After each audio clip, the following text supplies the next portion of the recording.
You're watching Unrendered on IKTV, channel 45 on your cable network.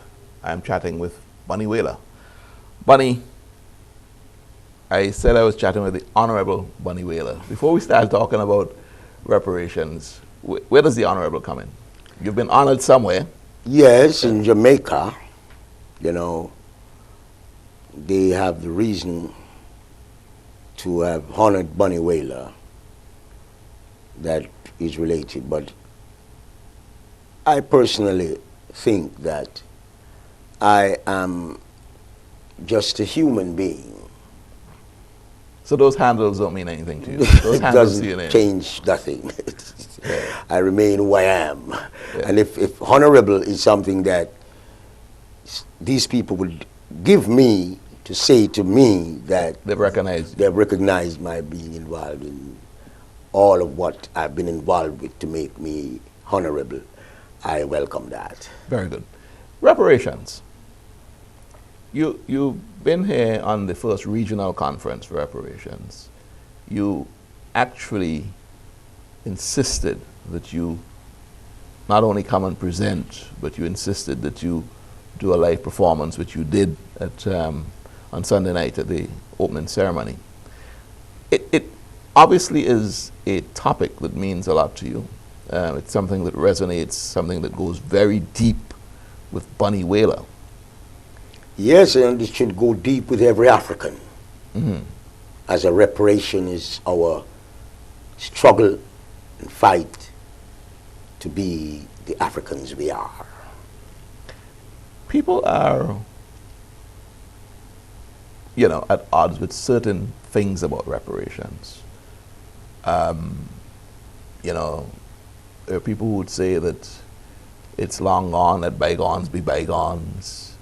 There are people who would say that it's too complicated to move forward and seek. And there are all sorts of, you know, pros and cons to the whole conversation. What do you have to say to the people who are in doubt that, in fact, it is something that we should be pursuing? Well, you see, we are Africans. And we were brought here into this colonial world through slavery. Mm-hmm. And there has been a lot of experiences that we have experienced through slavery to be now focusing on reparations as our existence permits. And every African that has found themselves in the Western Hemisphere should be focusing on reparations as well as repatriation. Do you connect both, or they work together? They work together. One leads to the other. Mm-hmm. Which comes first, you think? Reparations first, repatriation. then repatriation. Okay. Yes. So, based on that, I think that the people, you know, the African people who have been brought into colonial slavery should be looking forward to reparations to be repatriated into their originality of being Africans, Ethiopians. So the music that I've done and the songs that has been related to reparation and repatriation is something that every African should be involved with, because although we are here on earth, we are not in the position that we should be on earth because of slavery. Because of slavery.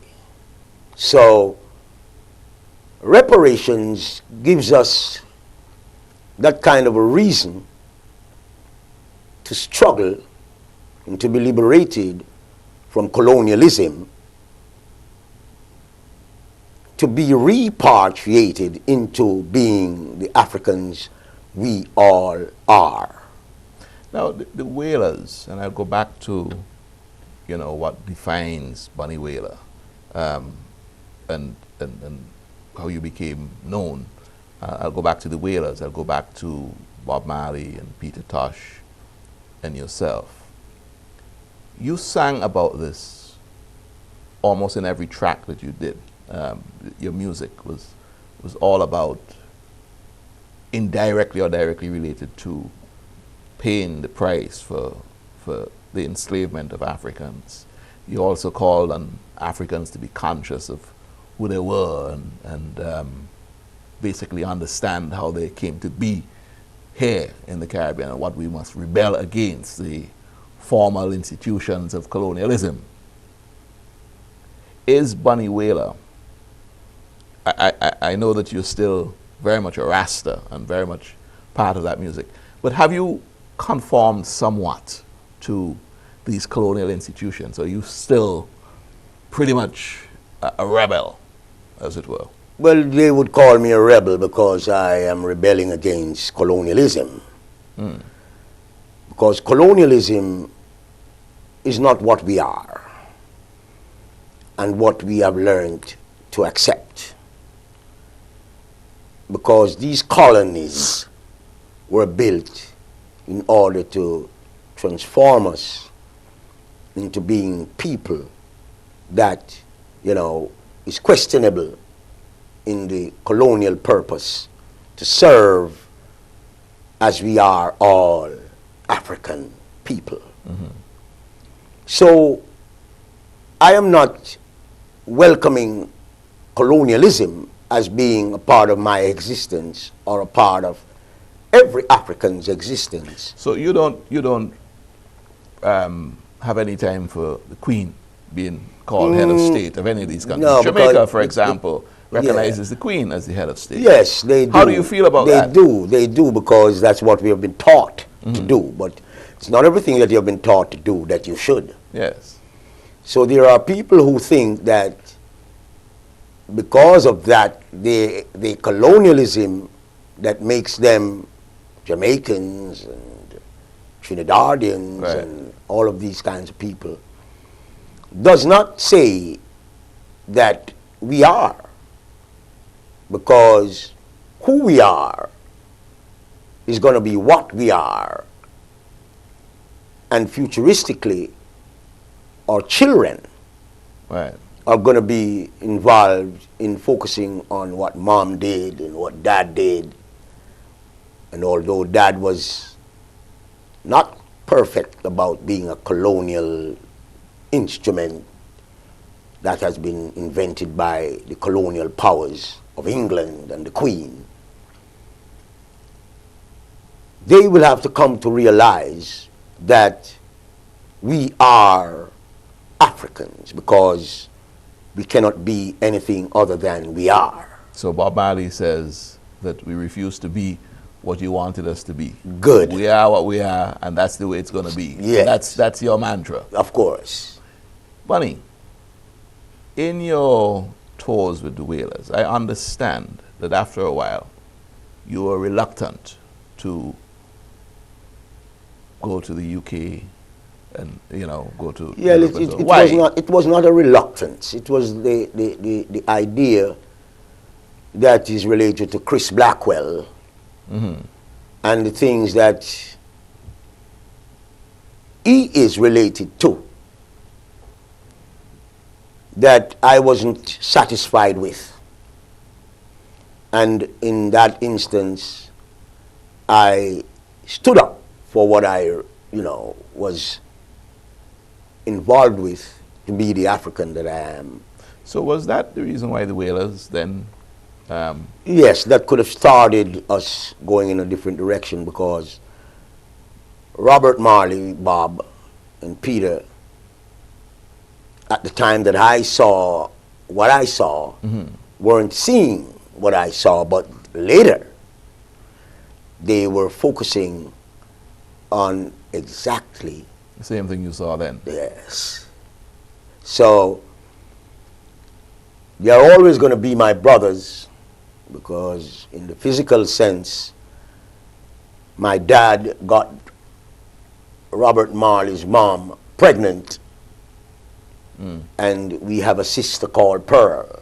Okay, so you're that close. And Peter got my sister pregnant. That brings Andrew Tosh to we're almost bordering incest. So we are. So we are as a family that was created by the might and power of the Trinity, because of this way of us getting acquainted. Yes. Through that sense. Let's talk about modern day Bunny Wailer. You're still producing music. You're still out there performing, etc. In fact, you have a new album, I'm told. Tell me a bit about that. Well, the new album is called Reincarnated Souls. And you know that, as I try to explain, reincarnation is a part of us that cannot be avoided. And this album, Reincarnated Souls, will spell out to the people, and to the nation, and to the world what it does mean to be a reincarnated soul. And the album is like something that maybe the world wasn't looking for coming from any artist at my time and my age. That 50 tracks have been done. As many as 50 tracks? As many as 50 tracks have been done on this album that is called Reincarnated Souls. Just to make sure that Bunny Wailer brings to the universe all the things that makes us who we are. And we can never be anything else or anyone else than who we are. When we come back from this break, I'm going to push off on a break now. When we come back, let's talk about some of the tracks on the album. Yes. I also want to ask you a bit about some controversy that you had with Snoop Lion, as he's called now. But hold it. Yes. When we come back, we'll be in our final segment. We'll talk about your album. We'll talk about a bit about that controversy. All right. When we come back. Respect. This is Unrendered on IKTV. When we come back, we'll be into our final segment with Bunny Wailer. Easy rude boy, make we spread some joy. Stop, take your lives and others with joy. There's nowhere to run under the sun, so throw away your gun and make we have some fun. Hey, trigger happy kid, stop living like a fugitive. You got some life to live, got some love to give, and with due respect, you got to make a check.